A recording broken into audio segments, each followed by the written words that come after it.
last week we interviewed Terry Sylvester of the Hollies. We've got part 2 right now, and I'm sure that there's going to be some questions and some laughter there. We welcome him back on the Ball Report. And of course, we are the voice of football here in the Philippines. And what is he? I don't know. But we said he was a singer, songwriter, guitarist. He's all of that, plus very, very talented. And of course, formerly of the Hollies band. If you ever get the chance to see this guy, formerly of the Hollies band, I've got to say it technically that way, but you've got to see it, man. It brings tears to your eyes. The air that I breathe, he ain't heavy. He's my brother. I mean, the guy's full of talent there. Anyway, of course, the only reason I keep twisting his arm, he's a great Liverpool football supporter. And of course, Liverpool EPL champions. Terry, I've got to start this one off. What's the chances of them repeating that? I would think if we can beat Burnley tomorrow, which I think we should, we'll only be within a couple of points. But the problem is we lost our best player, Virgil van Dijk, to a horrific challenge from, of all people, Everton's goalie, Pickford. And of course, the ref didn't even blow for a foul. It was disgusting. You know what, Terry, I have to agree. I've seen that challenge. Number one, it should have been a red card. Number two, it should not have been a red card. Is automatic game misconduct. Oh, it could be 2, it could be 3, it could be 4. I think that was terrible. And I'm surprised that Klopp handled it the way he did, because you lost a star player in the defence there. Well, we may have lost the Premier League because of it, because we've been a bit shaky at the back.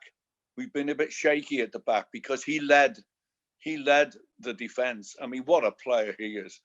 Virgil van Dijk, he's an absolutely brilliant player. I used to watch him when he was at Southampton, and he basically ran the show. He was barking at people and telling people what to do, and he still does the same for Liverpool, and hopefully he'll be back soon. Terry, coming back to the Hollies band there, the successful songs. I mean, there was many. The greatest thing about the Hollies band is you had an identity. You were not trying to copy the Beatles or other bands at that time. You had Long Cool Woman. You had Sorry Suzanne. You had The Air I Breathe. And of course, He Ain't Heavy Is My Brother. What was one of your favorites? I mean, there's many favorites, but the best favorite for you? Well, when I first joined in 1968, they hadn't had a big hit, i.e. top 2 or top 3, for a while, for maybe a year. But we found this song called Sorry Suzanne. And I've always got a soft spot for that, because that was the first time I ever went on Top of the Pops, which of course was the big once a week show for people who were in the charts. And that's always there. But He Ain't Heavy Is My Brother. It opened so many doors for us, Peter. Elton John played the piano on it, on He Ain't Heavy. Wow. As a session man, he was just, this is before he made it as Elton John. He was just plain old Reg Dwight. And we recorded it at Abbey Road Studios, where we used to record. And I mean, it just opened so many doors, because we get invited on TV shows, and there'd be full orchestras backing us up. And it was brilliant. Just great times. I've got such great memories of that. But you know what? I'm not done yet. I'm still doing it.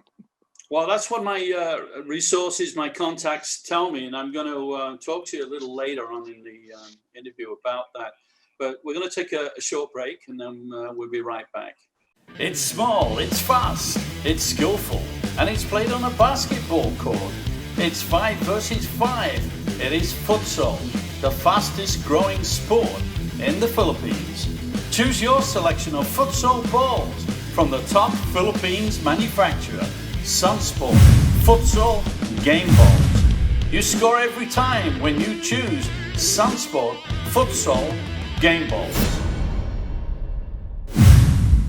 Welcome back, our guest singer, songwriter, guitarist, formerly of the Hollies band, Terry Sylvester. Terry, 2010, I sort of had mixed feelings about this. I want to choose my words carefully here. The Hollies were inducted to the Hall of Fame, the Rock and Roll Hall of Fame. What's your feeling on that? I mean, it must be mixed. Well, it was a wonderful thing, well overdue, by the way. But unfortunately, Graham Nash, who I replaced, and Alan Clark, they spoilt it for me, and Bernie, the bass player, Bernie the bass, big Burnley supporter, by the way, Bernie the bass, and Eric the bass.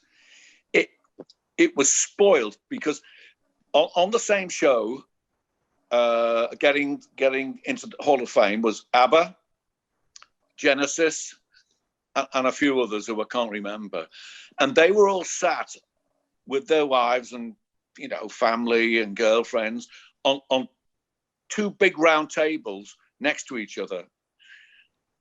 Graham Nash and Alan Clark were sat 100 yards away. Seriously, because we were in the Waldorf Astoria in New York, and it's a big ballroom there. They must have been 100 yards away on a table, and we were on a table 100 yards away from them. And I've heard that Graham wanted to keep him and Alan away from us, and I thought that was absolutely the most ridiculous thing. I mean, the things we did together.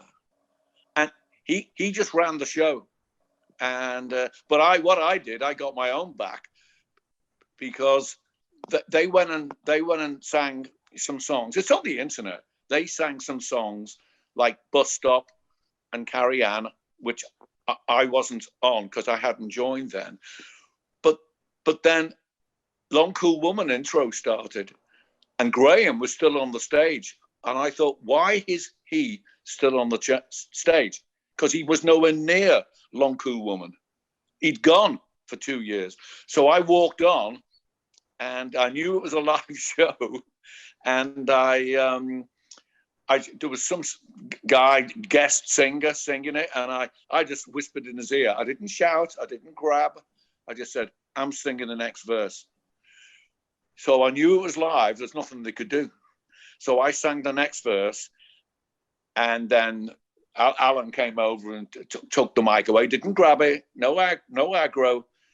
But it really was like going to a wedding, and someone throwing a pot of paint on the bride. It was disgusting. So I wasn't happy, and I'm still not happy. Thank you for bringing it up as well, because I want people to know I'm not happy. It always bugged me, and I've been asked many times about when I said, yeah, you know what, I play golf with Terry, and he's an unusual character. He's a character on his own. And he said he came from three other bands, and he came into the Hollies. He fitted in nicely. The manager of the Hollies was probably the stabilizer at times of the Hollies throughout their success. But I want to ask the question is, why is the bands of the 60s, 70s, and even 80s still damn popular? And I say that with respect. Well, my view is because there's not been a lot of decent music since. It's just I don't listen to the radio. I listen to oldies and I listen to sport, obviously Sirius and all that. But no, I think the real talent was then. I think the real talent was in maybe the 40s, 50s, 60s, 70s, 80s. But since then, it's gone to pot. It's all about dancing and videos and that's not. And people aren't even on the record. People aren't even singing. I mean, Britney Spears was dancing around the stage, not even singing. Yeah. But that's what people get used to. But then people get bored. And you'd be surprised when I do shows how many young people come to the show, and they've got albums. That they buy albums, and I sign an album for them. I don't know. Yeah, listen, I just turned 74, so I'm getting on a bit now. I'm not bitter. I'm not bitter at all, because the success I've had has made me, not just a lot of money, but it made me very happy too. Oh boy, only a Lancashire lad would say that. Made me very happy. It's almost bringing me into the question of, are you still writing songs? Because that's a good intro as a song. It made me happy. I'm not actually, because my point is, I do a lot of shows with Denny Lane from Wings and the Moody Blues. I do a lot of shows with Herman's Hermits, and Billy J. Kramer from the Dakotas. They all live in America. They all live in the US. They are still making like homemade CDs, singing new songs. And I said to them, why do you bother? No one is interested. All they want are the oldies. That's a good point. I just don't waste my time, to be honest with you. I'm too busy watching football on the telly. Oh, that's good. That's good. Actually, in the Philippines, we do have, you subscribe to it. It's called, what is it called? Premier Football. But Premier League. We get the games, but they're 2 in the morning, 4 in the morning. Well, that's right. Here, live, there was two games today, Manchester City and Aston Villa, and then Fulham against the dreaded Manchester United. And Manchester United and Manchester City both won, and Manchester United are top of the league right now. Right. Terry, we got to go. It's fantastic that we've tracked you down. We've got to keep in touch because Liverpool is going to progress. Folks, that's Terry Sylvester, formerly of the Hollies band. As I said, you get the chance to see him live. Go and see him because it's outstanding. I'm your host, Pete Irvin. You have a safe week. We are the voice of Philippine football. You know what? Welcome to the world's greatest game of football. You can be smart, you can play smart, whatever your sport. You dress like a pro for your favorite football team. It could be the shirts, the shorts. Best in selection, best in price is Bad Beat Sportswear. It's your team selection. Bad Beat Sportswear is your winner.